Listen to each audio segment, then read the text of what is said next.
Hello, welcome to week 10 of the best 100 artists of the all time. First, the bad news. Once again, my dream of doing this on the first take has been ruined because I was just approaching the stunning climax of this broadcast when Anne's iPhone arrived and I had to answer the door. And I don't seem to have a pause facility on this goddamn application. Anyhow, enough of my private grief. What about the Beach Boys? First, question for you. What is the Beach Boys' best ever selling single? It's a surprising answer. I'll tell you later in this show. The Beach Boys, one of the best 100 bands of all time, no question.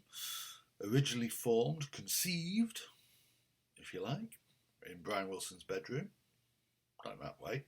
Not conceived that way in Brian Wilson's bedroom. In 1958, where 16-year-old Brian Wilson taught his younger brothers, Dennis and Carl, how to sing harmonies, the harmonies which are such a key part of the Beach Boys' sound. And before long, to prove it was a family affair, they brought in their cousin, Mike Love, and Brian's schoolmate Al Jardine. The Beach Boys were formed.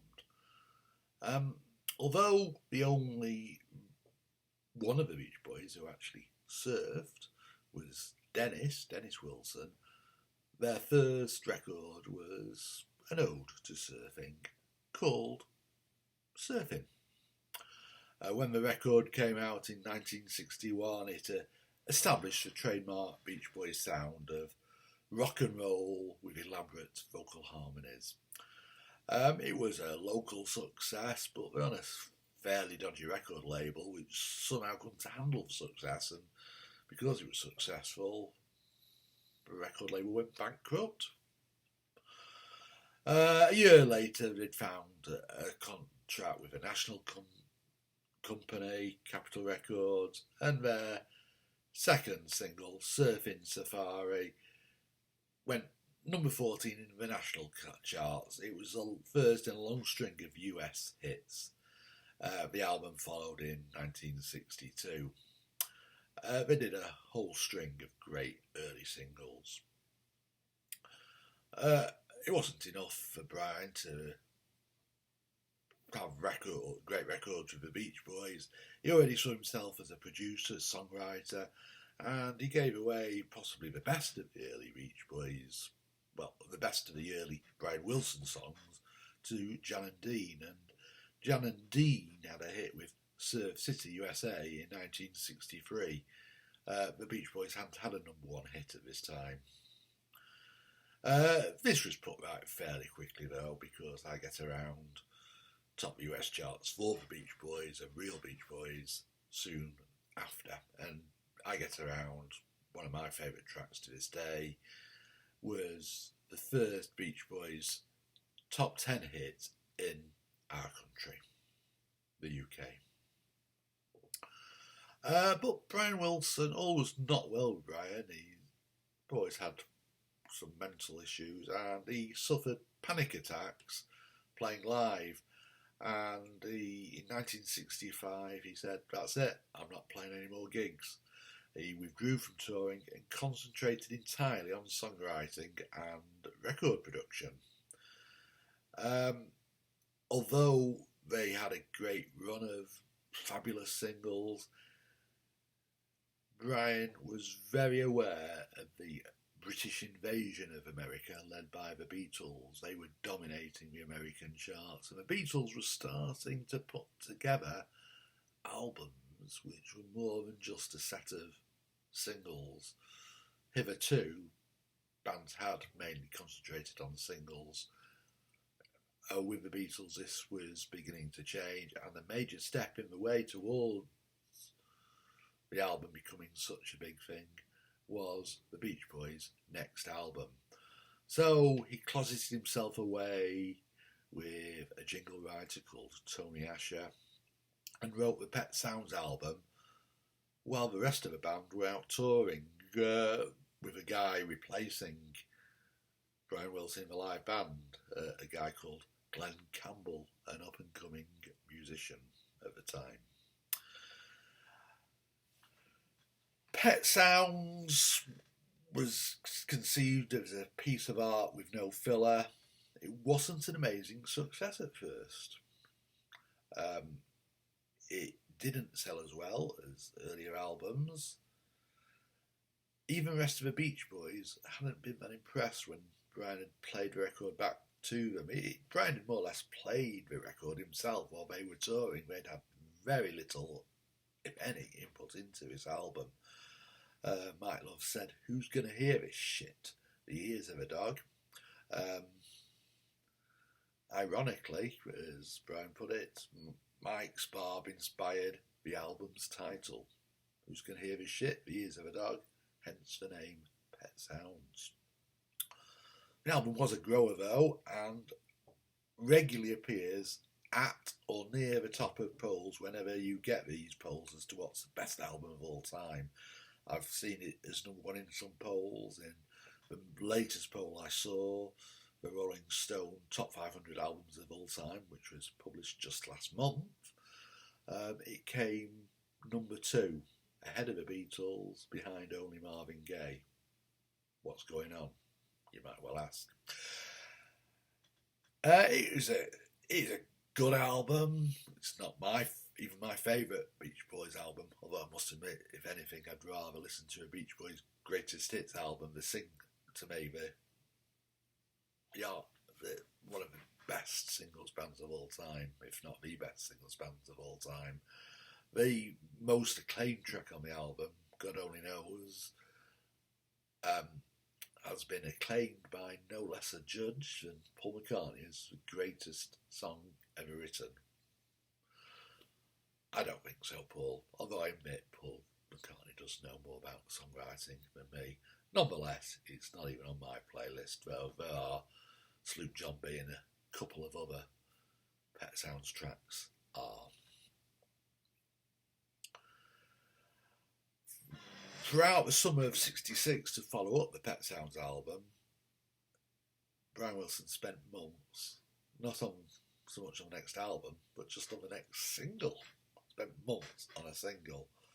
The norm for recording singles was matter hours. It took months. It was one of the most complex songs ever written. It was the most expensive to record at this point.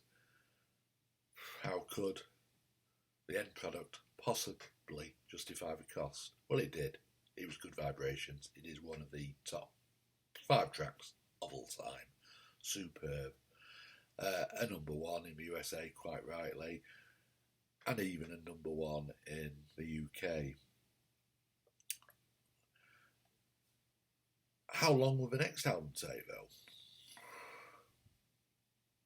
6 months? A year? 2 years?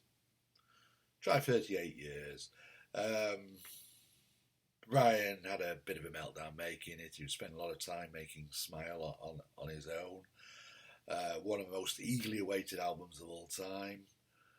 But Brian, not perhaps helped by his partiality to pharmaceuticals, just had a total meltdown. After a year or more of tinkering, he scrapped the album and finally finished it in 2004 as a solo project when he was in a better state of mind. That's pretty much it as far as Brian Wilson and the Beach Boys go, apart from the odd reunion and the odd track. The glory days had gone. The other brothers picked up some of the slack. Cole Wilson started writing a bit. His finest moment, it was in 1973, where he wrote a great song called Trader from the 1973 album Holland. But tragically, Carl died of cancer in 1998, aged only 51. The other brother, who hadn't been all that much noticed at the beginning of the Beach Boys, was Dennis. really came into his own. He didn't get much of a say in the Beach Boys. They didn't recognise how much he had come on as a musician. So he went away and did his own thing. And he came up with a classic album in 1976 called Pacific Ocean Blue. A great album, the best album since Pet Sounds from the Beach Boys camp. So I've included one song from that in my Hour of the Beach Boys playlist. Cheating a little bit, perhaps. Who cares? Dennis did have a colourful lifestyle, though. He was a stereotypical rock and roll lifestyle, sex, drugs, rock and roll. He made Henry VIII look like a good husband. He was messing around on a boat one day and threw stuff overboard from a yacht. And then a few days later, when he'd had a little bit too much to drink and to smoke, etc., or to inject, he thought, oh, that stuff I threw overboard 3 days ago, I'll go and get it back, I'll go and look for it. So he dived overboard and he drowned. Mike Love has taken over as the band leader. You're not going to get any great records out of them anymore, but they continue to tour and they do very well as a touring band. They do still done occasional records though. And we come to the answer of the quiz. They had hits such as Lady Linda and Rock and Roll Music. And I think it's almost tragic that the best-selling Beach Boys track of all time was Kokomo, which Mike Love wrote for a film, the film Cocktail in 1988. Kokomo. Sold more than Good Vibrations or Get Around or The World Is Mad. Nonetheless, when all is said and done, it's an achievement that they are still going, because they are still a going live concern.